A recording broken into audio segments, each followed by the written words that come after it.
سنو، تم شادی کر رہے ہو؟ ہاں، بہت خوشی ہوئی، لیکن سنو، کاش میں خواجہ سرانہ ہوتی تو کتنا اچھا ہوتا۔ وہ بولا ہاں، سنو، ہم دونوں ساتھ میں زندگی گزارتے کتنا اچھا لگتا۔ وہ بولا ہاں، اور سنو، ہمارے بچے ہوتے، وہ مجھے مما کہتے، میں ان کو صبح سویرے اٹھ کے انہیں اسکول کے لیے تیار کرتی، تمہارے لیے ناشتہ بناتی، اور جب تم جاب پہ جاتے تو ایک بہانہ کرتے، اور اسی بہانے سے مجھے گال پہ کس کرتے، اور میں ہنس کر تمہارے ماتھے پہ چونکتا نا۔ ہاں، خیر سنو، لڑکی اتنی خوبصورت تو نہیں؟ وہ بولا ہاں، سنو، تم کچھ بول کیوں نہیں رہی؟ کیا بولو؟ جا رہا ہوں میں، اپنا خیال رکھنا۔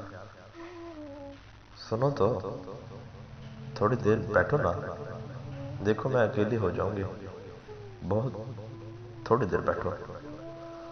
ہاں، سنو، تمہاری بیوی تمہیں مذاق میں تنگ کرتی رہے گی، اور بچے تمہارے آنے کا انتظار کریں گے۔ جب تو شام کو گھر جاؤ گے کتنا اچھا لگے گا نا۔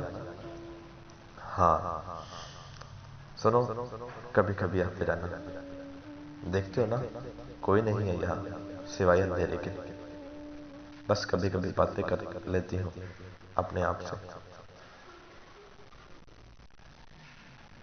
مگر خود سے باتیں کرنے میں نا ایک وحشت سی اٹھتی ہے۔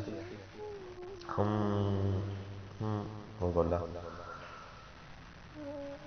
سنو، تمہیں یاد ہے ایک شادی میں مجھے ناچنے کے لیے بلایا گیا تھا، اور وہاں میرے بھائی بہنیں ماں باپ بھی آئے تھے، مگر انہوں نے مجھے پہچاننے سے انکار کر دیا تھا، مگر مجھے کوئی فرق نہیں پڑا تھا۔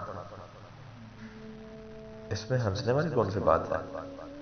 نہیں، بس ایسے ہی۔ سنو، کبھی کبھی اپنے بچوں کو بھی لے کر آنا۔ ہاں، سنو، تمہارا سر آج نیچے کیوں ہے اور کچھ بول بھی نہیں رہے، صرف ہاں ہاں کیے جا رہے ہو؟ آخری بار مل رہے ہو کیا؟ میں جانتی ہوں تم دوبارہ یہاں نہیں آؤ گے۔ وہ بولا جا رہا ہوں میں، بس اپنا خیال رکھنا۔ ہاں رکھوں گی بابا، اور اب ناچ ناچ کے تھک بھی گئی ہوں، اور تمہیں یاد ہے ایک شادی میں ایک لڑکے نے شراب پی کے مجھے اٹھا کے پھینکا تھا، اور میری کمر ٹوٹ گئی تھی، اور تمہیں کہا تھا ذرا سی چوٹ ہے، لیکن مجھے بہت درد ہوا تھا۔ خیر، بہت باتیں ہو گئی، تم جاؤ، گھر پہ سب تمہارا انتظار کر رہے ہوں گے، تمہاری دلہن تو تمہاری راہ دیکھتی ہوگی، ہے نا؟ وہ بولا ہاں۔ اچھا جاؤ، اور جاتے جاتے باہر سے تالا لگا کے جانا، کچھ دن آرام کروں گی، بہت دن سے تھک گئی ہوں۔ اللہ حافظ، وہ بولتے ہوئے چلا گیا۔ اللہ حافظ۔ سنا ہے اس رات ایک خواجہ سرانے اپنے نبض کاٹتی تھی، اور خون صبح تک چل رہا تھا۔ سنا ہے اس مقام میں اب کوئی نہیں رہتا، اور خون کے دھبے آج بھی وہاں پڑے ہیں۔ رات دیر سے اس گھر میں کسی کی آواز سنائی دیتی ہے، مگر اس آواز کو آج تک کوئی نہیں پہچان سکا کہ وہ آواز مرد کی ہے